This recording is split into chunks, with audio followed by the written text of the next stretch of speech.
안녕하세요. 한 입으로 두말하시는 염치 없고 뻔뻔한 시어머니와 연 끊고 살고 있는 30대 여성입니다. 부모 사랑은 내리 사랑이라던데 저희 어머님은 왜 그러셨을까요? 남편과는 소개팅으로 만났습니다. 말수가 많지는 않았지만 말 한마디 한마디가 위트 있는 사람이었지요. 그리고 제가 코미디 영화를 좋아하는데 남편도 그렇다고 하대요. 그래서인지 첫 만남부터 말도 얼마나 잘 통하던지 저희는 딱 3번 만나고 바로 연애를 시작했습니다. 그때 저희 둘 나이 28이었어요. 이후로 저희는 결혼 전 4년의 시간을 함께 보냈습니다. 짧다면 짧고 길다면 긴 그 시간 동안 남편도 저도 직장에서 어느 정도 자리도 잡았고 서로에 대한 굳은 믿음도 생겼지요. 그래서 남편이 먼저 결혼 이야기를 꺼냈을 때 그 자리에서 좋다고 했습니다. 그리고 얼마 후 양가 부모님께 인사를 드리러 가게 되었지요. 처음에 시댁에 갔던 날이었습니다. 그곳엔 어머님뿐만 아니라 신우도 있었지요. 신우는 남편보다 6살이 어렸는데 남편 말로는 애교가 많고 착하다대요. 게다가 남편하고 사이도 좋은 것 같아서 저도 신우와 친해져서 잘 지낼 생각이었어요. 하지만 어째서인지 신우는 처음부터 저에게 호의적이지 않았습니다. 왜? 눈빛만 봐도 저 사람이 나를 좋게 보는지 안 좋게 보는지 느낌이 오잖아요? 하지만 그때 당시에는 제가 일단 어머님께 잘 보여야 한다는 생각에 매우 긴장한 상황이었거든요. 그래서 신우의 그 예의 없는 행동에도 기분이 나쁘다 정도로만 생각했지 나한테 왜 저럴까 그런 생각은 깊이 하지 못했습니다. 대응은 더더욱 생각도 못했고요. 한편 그날 알게 된 뜻밖의 사실 하나는 남편의 월급 관리를 어머님이 하고 계셨다는 거예요. 남편이 제가 어떻게 생각할지 몰라서 제가 자기를 혹시 마마보이로 볼까봐 말을 못했답니다. 그러면서 한다는 소리가 아버님이 돌아가신 이후로 어머님이 당신은 아무 쓸모도 없는 사람이라며 자책을 많이 하셨다고요. 그러다 한 번은 남편더러 당신이 월급 관리를 해주고 싶다 하시더래요. 남편은 솔직히 어머님께 맡기고 싶은 생각은 없었지만 어머님이 모처럼 의욕을 보이셨던 일이라 자기가 차마 거절하지 못했다며 그러면서 남편이 저에게 단호하게 말하대요. 결혼한 이후에는 자기 월급 관리는 무조건 저에게 맡길 거라며 그러니 이 일로 이상한 생각이나 오해는 하지 말아달랍니다. 어머님이 얼마나 모아두셨는지 아냐고 남편에게 물어보니 어머님 말씀에 의하면 1억 정도 될 거랍니다. 저는 제가 모은 돈은 8천 정도 있었고 친정에서 6천을 보태주시겠다는 상황이었고요. 하나뿐인 딸이 고생하면서 시작하는 거 보고 싶지 않다고 하셨거든요. 그래서 저희는 대출까지 받는다는 전제하에 3억으로 예산을 잡고 집을 알아보기 시작했습니다. 이후로 주말이고 평일이고 구분 없이 매일매일 발품 팔고 손품 팔기를 한 달, 다행히 저희 마음에 드는 아파트를 발견했어요. 보고 간 사람이 여럿이란 말에 마음이 급해졌고 당장이라도 계약금을 걸어야겠다 싶었지요. 그런데 그때 남편이 어머님하고 일단 사기를 먼저 해야 하지 않겠냐대요. 덧붙이기를 꼭 어머님 말씀을 따르자는 건 아니지만 그래도 상의하는 척이라도 해야 제가 어머님께 점수 좀 따지 않겠냐는데 그 말이 듣기에 좀 거북하기도 했고 마음은 마음대로 바빠서 내키지가 않았어요. 하지만 하도 남편이 저를 위해 그런다는 식으로 말을 해서 결국 남편 말대로 하게 되었습니다. 대신 저는 주말에 이미 약속이 있었기에 남편 혼자 어머님을 만나 뵙고 오기로 했지요. 하지만 남편이 어머님을 만나고 온 그날 밤, 전 정말 충격적인 이야기를 듣게 되었습니다. 저도 남편에게 전해 들은지라 정확히 어머님과 남편 사이에 무슨 대화가 오갔는지는 몰라요. 하지만 분명한 건 1억이란 돈은 없다는 사실이었지요. 그럼 얼마나 있는 거냐니까 4천 정도 있는 것 같대요. 나머지는 다 어디에 쓰셨대냐고 물으니 자기도 똑같이 여쭤봤는데 하신다는 말씀이 다 먹고 사는데 썼다고 그러시더랍니다. 당시 남편이 말하길 아버님이 돌아가신 이후로 어머님은 연금을 받고 계셨고 계단 청소를 다니시며 한 달에 100만 원 남짓한 수입도 있다고 했거든요. 그리고 남편이 따로 한 달에 30만 원씩 용돈도 드리고 있었고요. 그런데 그걸론 부족하셨던 건지 아들이 10년 가까이 직장 생활을 하며 모은 돈을 반도 넘게 쓰셨다는 게 솔직히 저로선 도무지 납득이 되질 않더라고요. 그리고 한편으론 남편이 정말 몰랐을까? 그런 의심마저 들었어요. 하지만 소화기에 대고 정말 엉엉 우는 남편의 목소리를 들으니 제 마음이 너무 안 좋더군요. 결국 그 다음 날 남편과 함께 다시 어머님을 찾아뵙게 되었습니다. 자초지종도 듣고 앞으로 어떻게 해야 할지 이번에야말로 상의를 해봐야겠다 싶었으니까요. 그리고 어머님이 보여주신 태도는 제가 예상한 것과는 많이 달랐어요. 저희에게 미안해하실 줄 알았는데 오히려 역성을 내시대요. 부모가 먹고 사는 게 힘들면 자식 돈도 좀 쓸 수 있는 거 아니냐며 저희가 당신을 무슨 빚쟁이 취급을 한다나 어쩐다나 시쳇말로 아주 배째라는 식으로 나오시니 남편도 저도 뭐라 할 말이 없었네요. 하지만 이내 어머님께선 어쨌든 미안하게 됐답니다. 남편이 이렇게 빨리 장가간다고 할 줄 몰랐고 언젠간 당신이 채워놓으려고 했다고요. 그러면서 기왕 이렇게 된 거 저희 집을 시댁 근처에 구하래요. 그러면 제가 직장 생활하는 동안 애는 당신이 책임지고 돌봐주시겠다고요. 하나고 둘이고 상관없답니다. 그러면서 요새 애 봐주는 사람들도 한 달에 몇백씩 줘야 한다는데 당신한테 맡기면 저희도 돈을 아낄 수 있으니 좋지 않냐고. 사실 그 무렵 제가 아는 언니 애가 어린이집을 다니다가 큰 사고를 당했거든요. 그래서 저도 당장은 아니더라도 아이를 낳게 되면 어떻게 해야 하나 고민이 많았네요. 그런데 마침 어머님께서 먼저 아이를 봐주겠다 하시니 그 제안이 솔깃하긴 하대요. 남편도 제 눈치를 살피는 것 같고 그래서 일단 생각해보겠다 했습니다. 처음 며칠 동안은 친정부모님께 말도 못하고 고민을 많이 했어요. 파혼도 생각을 안 한 건 아닌데 남편하고 사이는 좋았고 청첩장까지 나온 마당이었으니 차마 용기가 나지 않았지요. 그리고 파혼한다고 사라진 돈이 다시 생기는 것도 아닌데 이제 와서 파혼을 하는 게 의미가 있나 싶기도 하대요. 정말이지 별의별 생각이 다 들었고 머릿속에서 별의별 시나리오를 다 써봤답니다.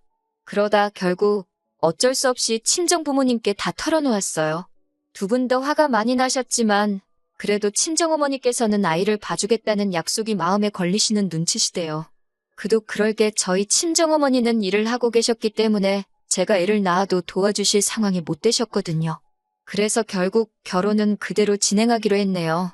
구구절절 적지를 못해서 그렇지 정말 깊은 고민 끝에 내린 결정이었어요. 그렇게 우여곡절 끝에 부부의 연을 맺었습니다. 신혼여행은 둘 다 회사 일 때문에 휴가를 오래 낼 수가 없어서 가까운 제주도로 다녀왔어요.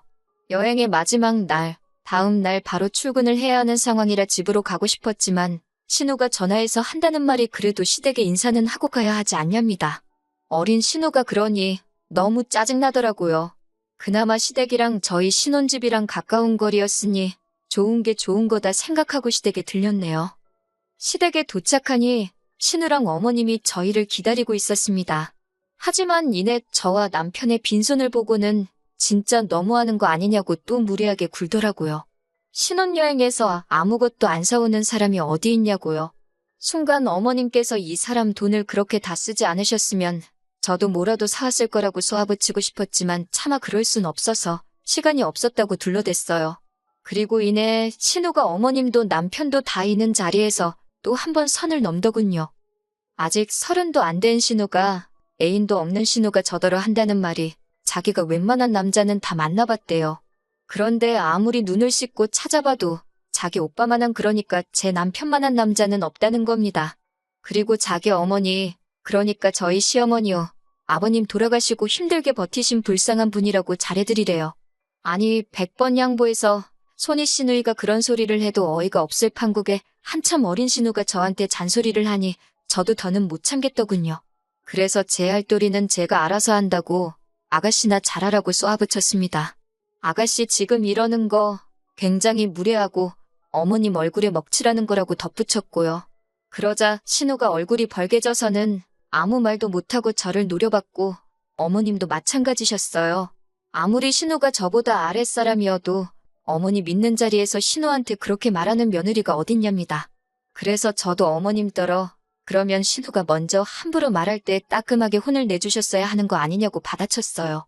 그러자 남편이 나서서는 이건 신우가 잘못한 거라면서 어머님더러 신우 너무 감싸고 돌지 말라며 상황을 정리하대요. 결국 한 30분도 못 있고 신혼집으로 돌아왔습니다. 짧은 시간이었지만 피곤이 2배, 3배로 늘어난 느낌이었지요. 남편은 신우가 아직 생각이 어려서 그렇다며 저더러 좀 이해를 해달라는데 제가 그런 식으로 벌써부터 신호 감싸고 돌 거면 이 결혼 무른다고 했네요. 그랬더니 남편이 금세 미안하답니다. 그리고 그런 남편에게 제가 어정쩡하게 중간에서 잘하려고 하지 말라고 다시 한번 선을 그었네요. 저희 부부는 4년이란 시간을 만났고 아이도 둘은 낳고 싶었기 때문에 따로 신혼은 갖지 않기로 했어요. 게다가 어머님이 당신이 하나건 둘이건 봐주신다 하셨으니 직장에 대한 제 걱정도 사라졌고 그래서 하루빨리 아기 천사가 찾아와 주기만을 기다렸지요. 하지만 어머님께서는 언젠가부터 걸핏하면 허리가 아프다, 손목이 아프다, 여기저기 안 아픈 곳이 없으셨어요. 어머님이 계단 청소를 하고 계시기도 했으니 자식으로서 그런 소리를 듣고 걱정을 안 할 수가 없잖아요. 하지만 신우는 생전 어머님 모시고 병원 한번 가볼 생각을 안 하길래 저희가 모시고 정형외과부터 다녀왔습니다. 그런데 의사 선생님 말씀이 원인을 못 찾겠다고 하시대요. 엑스레이를 찍어봐도 그렇고 뭐 별다른 이상이 없다고요. 그리고 한의원에서도 진맥을 해봐도 딱히 큰 문제는 못 찾겠다 하고 그러니 남편이나 저나 자식 입장에서 속이 터지더라고요. 그렇게 2달 정도 지났을 때였습니다. 어머님 댁에 드릴 게 있어서 잠깐 들렸는데 현관은 열려 있고 설마 무슨 일이라도 있나 싶어서 집 안으로 들어가니 다행히 화장실에서 물소리가 나더라고요. 어머님께 제가 들어왔다고 인기척을 하니 어머님께서 허겁지겁 몸에서 물기도 안 닦고 나오시더라고요.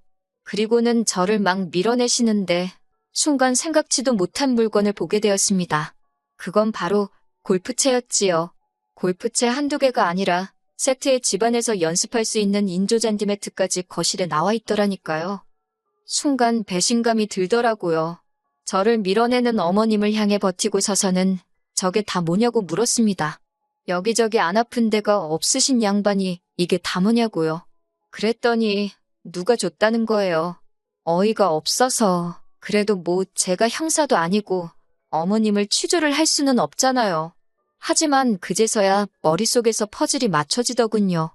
왜 어머님이 종종 골프 브랜드 옷을 입고 계셨던 건지, 시댁에만 오면 골프 채널을 보고 계셨던 건지. 솔직히 어머님이 골프를 치시건 축구를 하시건 그거야 제가 뭐라고 할 일이 아니지요. 오히려 건강하시다는 뜻이니 감사해야 할 일이고요. 그런데 자꾸 그 6천만 원, 그 피 같은 아까운 남편 돈으로 골프를 치고 다니신 건가? 그런 생각이 드니까 속에서 열불이 나더라고요. 저희는 그 돈이 없어서 대출도 생각보다 더 받았고 그래서 다달이 나가는 이자도 많은데 그래도 어머님한테 골프를 치지 말라고 할 수도 없잖아요. 저희한테 돈 달라고 하시는 것도 아니고 그래서 남편한테 일단 상황만 일러두고 알고나 있으라고 했어요. 남편이 저더러 저볼 낯이 없다고 미안하답니다. 그렇게 또 시간이 흘러 저는 결혼한 지 6개월 만에 아이를 가졌습니다. 당연히 양가 어른들 모두 좋아하셨어요. 그런데 어머님께서는 축하한다 소리는 하시면서도 애를 봐주는 일에 대해선 이런 방구도 없으셨지요. 솔직히 불안한 생각이 들긴 했지만 그래도 당신이 먼저 하신 말씀이 있었으니 결국엔 약속을 지켜주시리라 믿었습니다. 그러다 출산일이 다가오면서 제가 회사에 출산휴가를 냈는데 문제는 그때부터였어요. 어머님도 여기저기 쑤시고 아파서 맥을 못 추시겠다며 무조건 입원을 하시겠다고 고집을 피우셨거든요. 그런데 병원이 뭐 입원시켜달라고 무조건 해주는 게 아니잖아요? 결국엔 입원은 못 하시고 그저 저희 볼 때마다 앓는 소리 죽는 소리만 해대셨습니다. 어머님의 꾀병이 심각해진 무렵 전 예정대로 건강한 아이를 낳았습니다. 그리고 출산휴가도 끝을 향해 달려가고 있었지요. 육아휴직을 쓸 수도 있었지만 그랬다간 제가 복귀를 했을 때 제자리가 남아있을지 솔직히 확신이 들지 않았어요. 그래서 남편과 상의 끝에 어차피 어머님이 봐주신다 했으니까 회사에 복귀하는 쪽으로 결론을 내렸네요. 그런데 그 소식을 들으신 어머님께서 노발대발 난리가 나셨습니다. 회사에서 멀쩡히 휴가를 주는데 왜 안 쓰냐면서 기어이 늙은 시애미를 고생을 시켜야 직성이 풀리겠냐고요. 황당해서 어머님이 먼저 애를 봐주겠다 하시지 않았냐. 그래서 집도 시댁 근처에 구하라 하셔놓곤 이제 와서 왜 딴소리를 하시냐고 저도 받아쳤습니다. 그랬더니 어머님께서 사람이 어떻게 약속을 다 지키고 사냐대요. 약속은 원래 깨라고 있는 거라나요. 초등학생들이나 할 법한 소리를 하시는 어머님을 보고는 더 이상 대화를 할 가치가 안 느껴지대요. 그래서 알겠다고, 안 맡긴다고 대신 저희 애 볼 생각은 꿈도 꾸지 마시라 소리를 질러버렸네요. 하지만 어째서인지 제 눈에선 눈물이 쏟아졌습니다. 분하고 서운하고 여러 가지 감정이 들었거든요.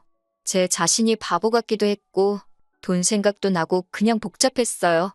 그런 저를 본 남편도 생각이 많아진 듯 했습니다. 그러더니 어머님더러 그러면 그냥 6천만 원 달라고 하더라고요. 그 돈 대신 애 봐준다고 해서 넘어간 건데 이렇게 나오시니 참 곤란하다면서 그냥 자기 몰래 쓴 6천만 원 달라고 그래야 나도 처갓집에 면이 서지 않겠냐고 조용히 따지는데 제 남편이지만 무섭더군요. 그러자 어머님께선 당신을 갖다 팔랍니다. 먹고 죽을래도 6천만 원 없다고요. 그러자 남편이 알겠다면서 그러면 그냥 앞으로는 안 보고 살자고 그러대요. 자기 어머니지만 이렇게 이기적이고 뻔뻔한 양반인지 몰랐다면서 자식으로서 너무 실망스럽다고 서로 더는 보지 말고 살자는 말을 어찌나 담담하게 하던지 남편을 말려야 하는 거 아닌가 그런 생각까지 들었지요. 집으로 돌아오는 길에 남편이 저한테 정말 미안하답니다. 그러면서 일단은 육아휴직을 쓰자고 그러대요. 복귀를 못해도 이직은 할 수 있지 않겠냐면서 그냥 자기가 다 미안하답니다. 그런 남편한테 차마 뭘 따져 물을 수가 없었어요. 그리고 이후로 시댁과 연락을 하지 않고 지내고 있어요. 신호가 일방적으로 어머님과 자기 소식을 문자로 알려오긴 하는데 잘 읽어보면 돈 떼려는 소리여서 적어도 저는 대꾸도 안 하고 있네요. 남편도 저한테 용돈을 받아 생활하는 입장이라 딱히 어쩌지는 못하고 있을 거예요. 아, 그리고 다행히 친정어머니께서 하시던 일을 정리하시고 육아를 도와주고 계십니다. 저희가 감사한 마음으로 매달 200만 원씩 챙겨드렸는데 얼마 전 저희 여행이라도 다녀오라며 그 돈을 고스란히 돌려주셨지요. 언제까지 받기만 하는 자식일런지 죄송하고 감사한 마음뿐입니다. 언젠간 이 은혜에 보답할 날이 있겠지요?